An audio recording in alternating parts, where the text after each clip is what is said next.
The joy that is to be found in Christ alone, the peace, the contentment, the feeling of finally arriving, taking hold of the life that we were meant to live. Now that place far surpasses anything that this world offers us. This is Mission 66, brought to you by TWR and the Bible teaching ministry of Dr. Luis Sayao. Today we dive into the reign of King Solomon, the temple builder, in the book of 2 Chronicles. God's provision and man's unfaithfulness are on display as John Matthews and Esther Sisulu take us through each chapter. You can follow along with your downloadable study guide at mission66.org. Let's begin. We continue today in the second book of Chronicles, which narrates the history of the kings of ancient Judah. And we'll be journeying through chapters 21 to 25, covering the kings from Jehoram to Amaziah. Now, some of these kings did some things good, and some did some things bad. And our teacher, John Matthews, will narrate this history with the theme, Half a Heart. Esther, thank you so much, and a very warm welcome to Mission 66. Wherever you join us from today, it is so good to have your company as we continue in this book of 2 Chronicles. Now, 1st and 2nd Chronicles focus solely on the kings of the southern kingdom, Judah. Now, the northern kingdom, Israel, well, they didn't really have any kings through this period that could be described as good. Now, even though Judah had retained the temple worship in Jerusalem, and even though there were some good kings in Judah, we see what I would call a creeping half-heartedness just seeping in on the parts of the leadership and indeed the people then of the southern kingdom, Judah. Often if the leadership is half-hearted, well, inevitably, the people will be as well. And lately we learnt about Jehoshaphat, who is basically a good king, but he makes some unwise alliances with somebody who's not a good king. And I'm talking about Ahab. And that fundamentally compromised him. And then after Jehoshaphat's reign, we encounter several kings of Judah who, well, their hearts were bent on evil. And so let's read chapter 21 of 2 Chronicles, which says this: Jehoshaphat slept with his fathers and was buried with his fathers in the city of David. And Jehoram, his son, reigned in his place. He had brothers, the sons of Jehoshaphat, Azariah, Jehiel, Zechariah, Azariah, again, Michael, and Shephatiah. All these were the sons of Jehoshaphat, king of Israel, and their father gave them great gifts of silver, gold, valuable possessions, together with fortified cities in Judah. But he gave the kingdom to Jehoram because he was the firstborn. Now, when Jehoram had ascended the throne of his father and was established, he killed all his brothers with the sword, and also some of the princes of Israel. Jehoram was 32 years old when he became king, and he reigned 8 years in Jerusalem. And he walked in the way of the kings of Israel, as the house of Ahab had done, for the daughter of Ahab was his wife. And he did what was evil in the sight of the Lord. Yet the Lord was not willing to destroy the house of David because of the covenant that he had made with David, and since he had promised to give a lamp to him and to his sons forever. So this is a sad situation. Ahab's daughter Athaliah, a Baal worshipper, had the spirit of her mother Jezebel.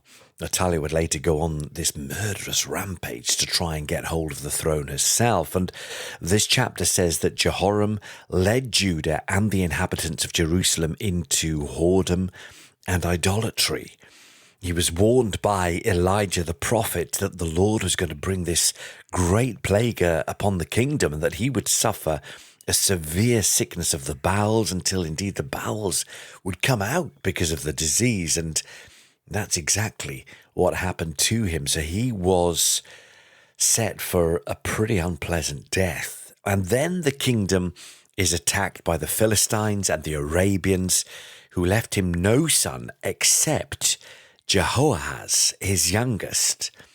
And his people made no fire in his honor, and he departed in misery to no one's regret. And yet, God keeps the lamp burning in Judah based on that covenant that he'd made with David many years earlier. And then we go from chapter 21 to chapter 22, and here the inhabitants of Jerusalem made Jehoahaz, also called Amaziah, his youngest son, king in his place. So Amaziah, the son of Jehoram, king of Judah, reigned at the age of 22, but his term lasted just 1 year, because in verse 3 it says that he also walked in the ways of the house of Ahab, for his mother Athaliah was his counselor in doing wickedly, and he did what was evil in the sight of the Lord, as the house of Ahab had done. For after the death of his father, they were his counselors to his undoing. He even followed their counsel and went with Jehoram, the son of Ahab, king of Israel, to make war against Hazael, king of Syria, at Ramoth Gilead. And the Syrians wounded Joram, and he returned to be healed in Jezreel of the wounds that he'd received at Ramah, when he fought against Hazael, king of Syria. And Ahaziah, the son of Jehoram, king of Judah, went down to see Joram, the son of Ahab, in Jezreel, because he was wounded. But it was ordained by God that the downfall of Ahaziah should come about through his going to visit Joram. For when he came there, he went out with Jehoram to meet Jehu, the son of Nimshi, whom the Lord had anointed to destroy the house of Ahab. And when Jehu was executing judgment on the house of Ahab, he met the princes of Judah and the sons of Ahaziah's brother, who attended Ahaziah, and he killed them. And he searched for Ahaziah, and he was captured whilst hiding in Samaria, and he was brought to Jehu and put to death. And they buried him, for they said, "He is the grandson of Jehoshaphat, who sought the Lord with all his heart." And the house of Ahaziah had no one able to rule the kingdom. But listen here, because in verse 10, his mother has designs of her own. It says, "Now when Athaliah, the mother of Ahaziah, saw that her son was dead, she arose and destroyed all the royal family of the house of Judah. But Jehoshabeath, the daughter of the king, took Joash, the son of Amaziah, and stole him away from among the king's sons who were about to be put to death, and she put him and his nurse in a bedroom." So the young future King Joash was hidden from Athaliah and her murderous rampage. But then in chapter 23, Jehoiada, the priest, takes courage and forges a covenant with the military commanders, and he says to them, "Behold, the king's son, let him reign, as the Lord spoke concerning the sons of David." And so they conspire to hold this official ceremony to crown Joash. And the Levites were to surround the king, each with his weapons in his hand, ready to kill anyone who threatened him. And then they bring out Joash and they put the crown on his head, giving him a copy of the law of Moses, and they proclaim Joash king in this way, as the priest Jehoiada and his sons anointed him.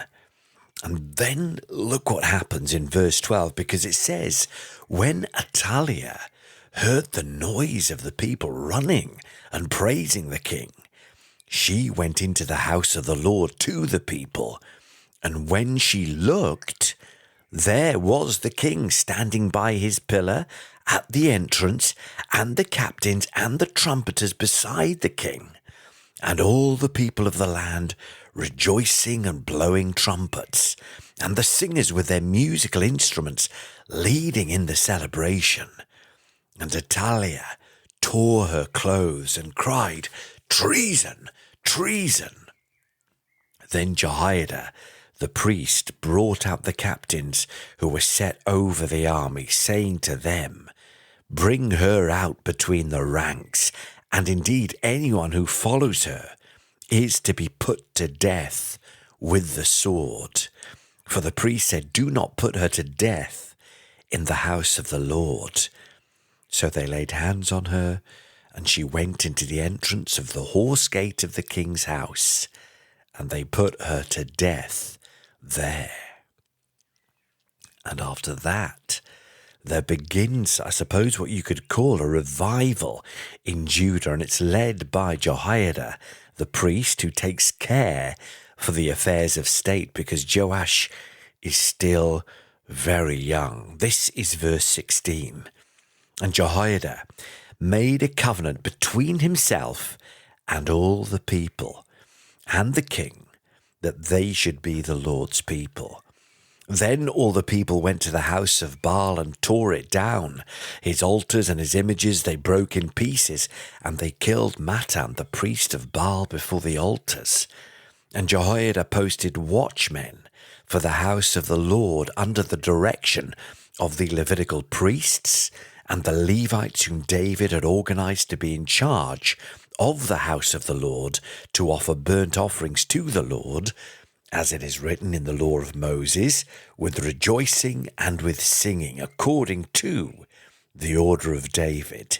He stationed the gatekeepers at the gates of the house of the Lord, so that no one should enter who was in any way unclean. And he took the captains, the nobles, the governors of the people, and all the people of the land, and they brought the king down from the house of the Lord, marching through the upper gate to the king's house, and they set the king on the royal throne.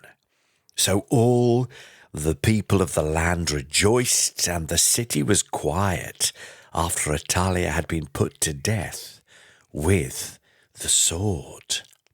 And then chapter 24 describes the reforms that begin under King Joash. It says Joash was 7 years old when he began to reign, and he reigned 40 years in Jerusalem. His mother's name was Zebiah of Beersheba, and Joash did what was right in the eyes of the Lord all the days of Jehoiada the priest.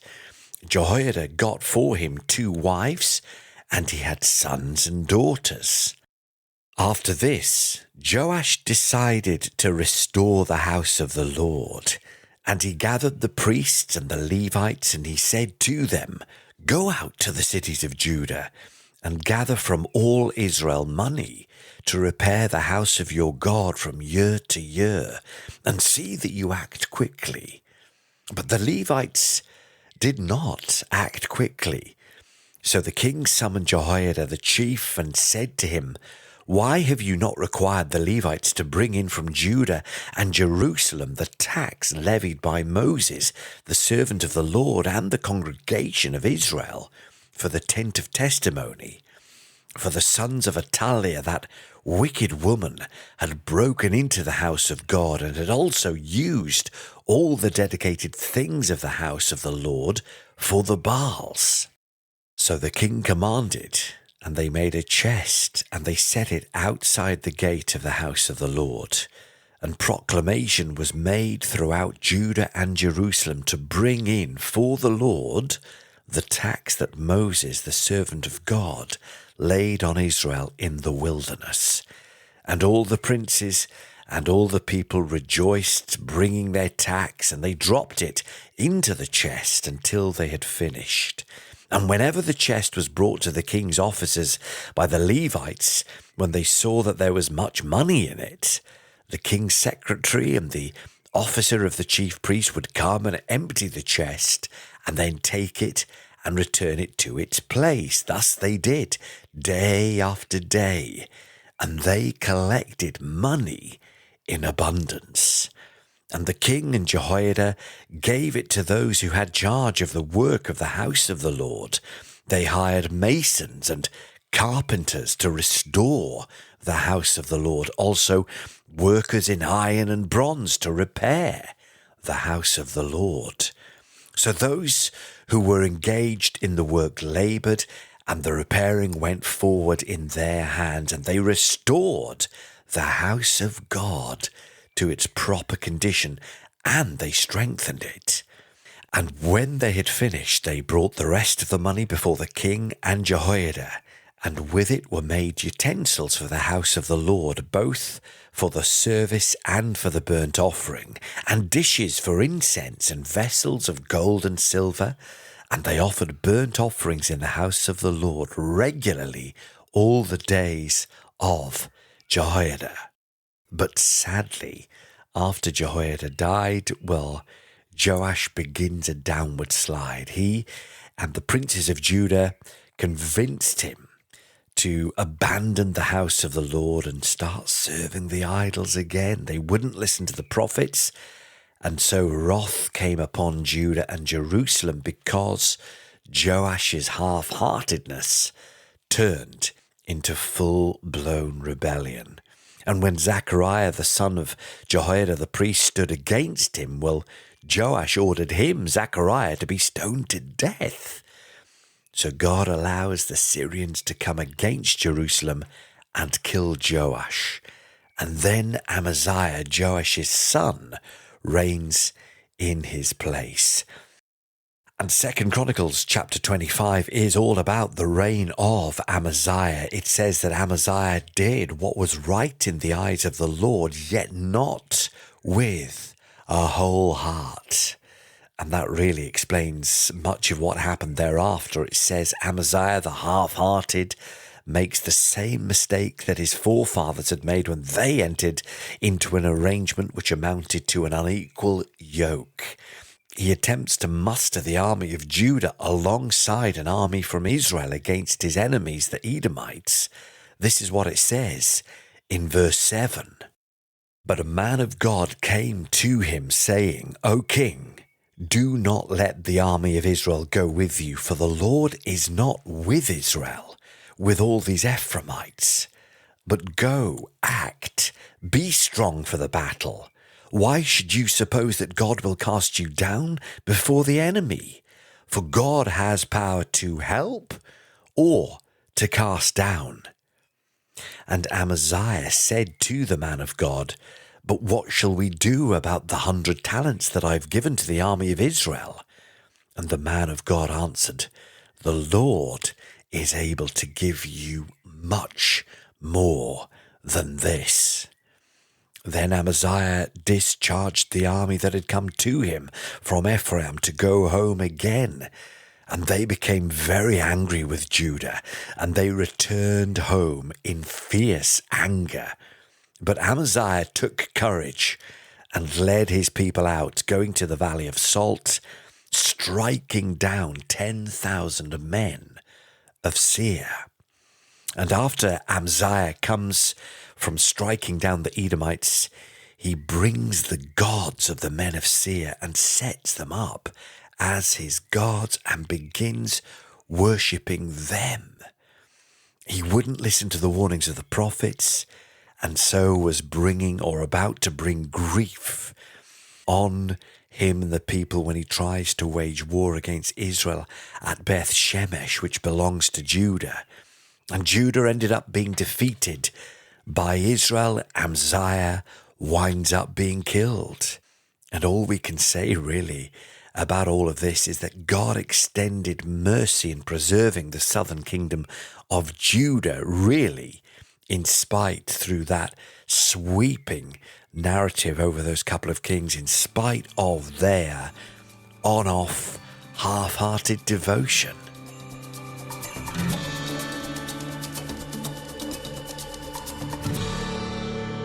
You're listening to Mission 66, and we're here with our teacher, John Matthews. Well, I'm Esther, your host, and I'm here with a couple of questions as we look through the second book of Chronicles today, covering chapters 21 to 25. And it is from these chapters that we are told that Amaziah did what was right, usually, in the eyes of the Lord, but we find out that he didn't do it with all his heart. Now, John, I wonder who made that judgment that he didn't do it with all his heart. Yeah, and you're right, Esther. It's quite right that we are not to judge people's motives, but I suppose what's happening here is that the fruit of his reign is being judged. And the writer of the Chronicles, of course, has the benefit of being able to assess what was done and the reasons behind what was done. For example, Amaziah wins this stunning victory against the Edomites because God's hand is with him, but then he turns his back on the God who's just delivered him this victory, turns around, about turn, worships the idols of the very people he's just defeated. And you're thinking, my goodness, this has happened over and over again. And so he makes unwise alliances.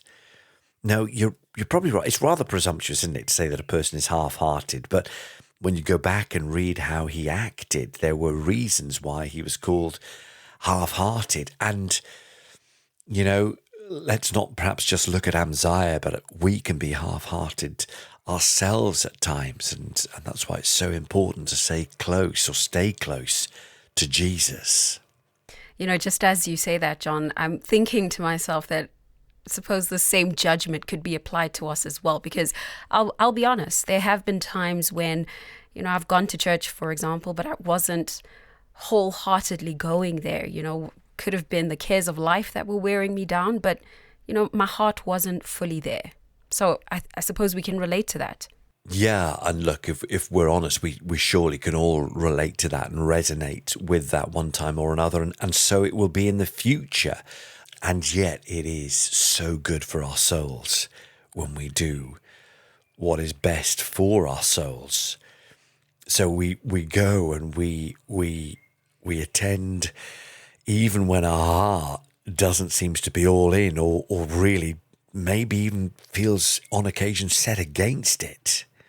That's better than doing nothing at all or not doing it. And so often, I felt as though it would be easier not to go. Well, you use the example of church, so let's stick with that. Not to go to church, not to take that step of faith. But how often when I do go and make that step, I'm so glad I did, because I'm given a new perspective, a new energy for the week ahead, a new energy, and just a new life. It's rekindled inside me. And the well-known writer, author, C.S. Lewis, he had something, I think, profound to say about this when he said that we, as human beings, we're by nature half-hearted creatures, fooling about, he said, with drink and sex and ambition when infinite joy is offered us. Almost, he says, like an ignorant child who wants to go on making mud pies in a slum, because he can't imagine what is meant by the offer of a holiday at the sea. Lewis concludes that quote by saying, we are far too easily pleased.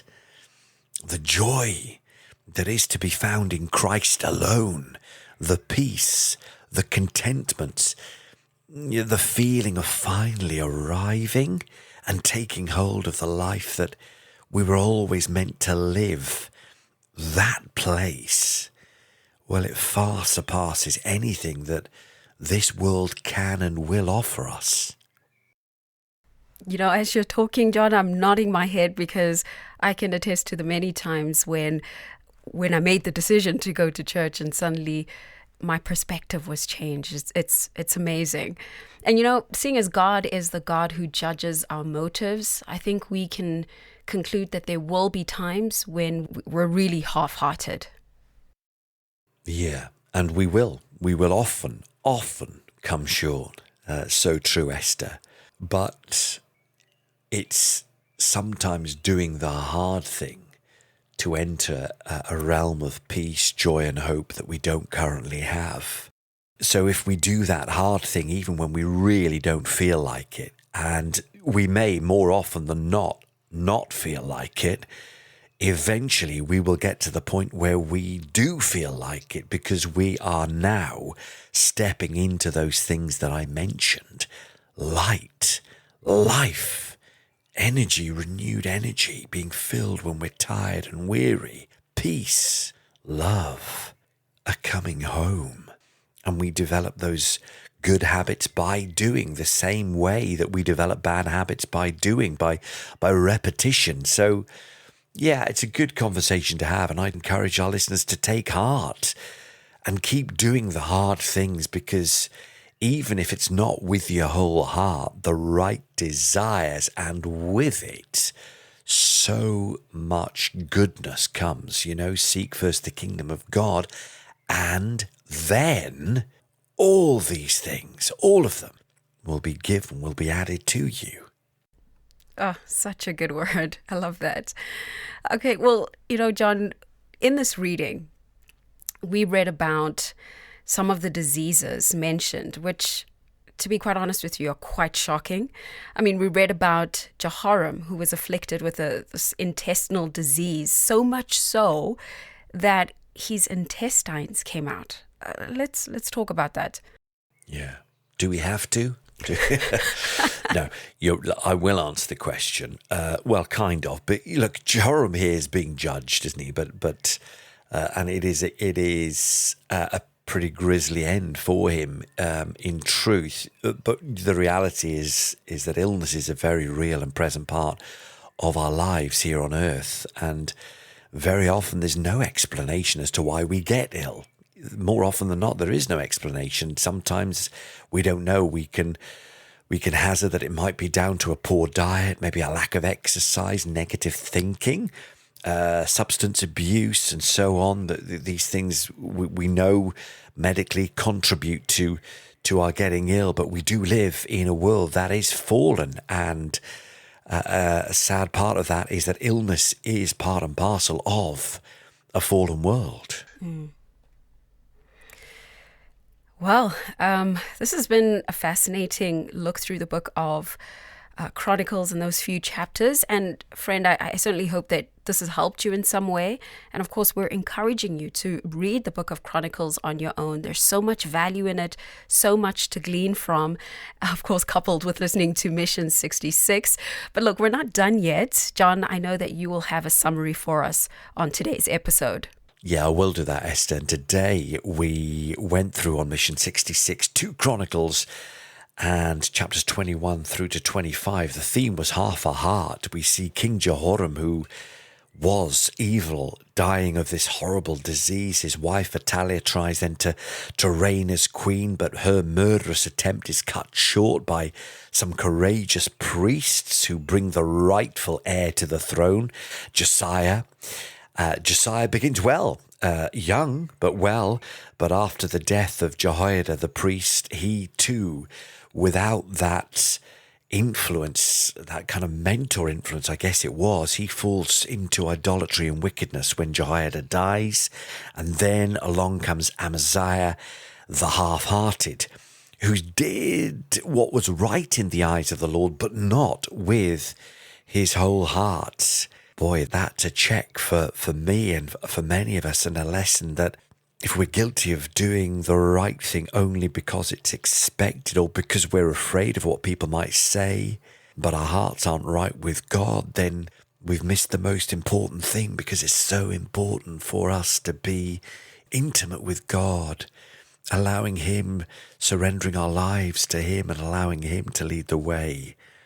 And yet we learned, didn't we, that it's better to do the hard things, regardless of how we feel in a given moment. We know that our feelings are transitory. They don't define us. We might have a good feeling, we might have a bad feeling, but we shouldn't be guided by our feelings. Better to do the hard thing and develop good habits, and then the right desires will follow.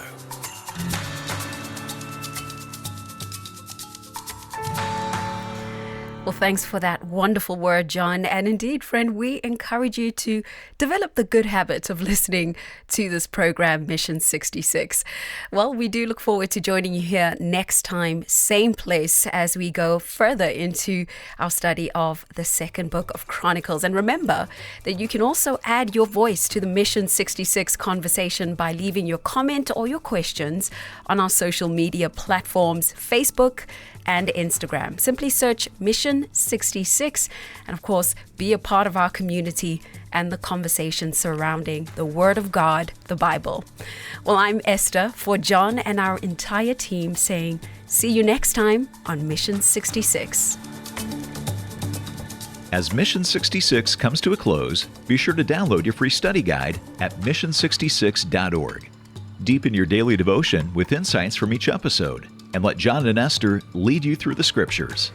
Get your study guide at mission66.org and be prepared for our next episode. There, you can also connect with us, ask questions, or donate to help Mission 66's worldwide outreach. Head to mission66.org. Mission 66 is made possible through Transworld Radio in partnership with Dr. Luis Sayao.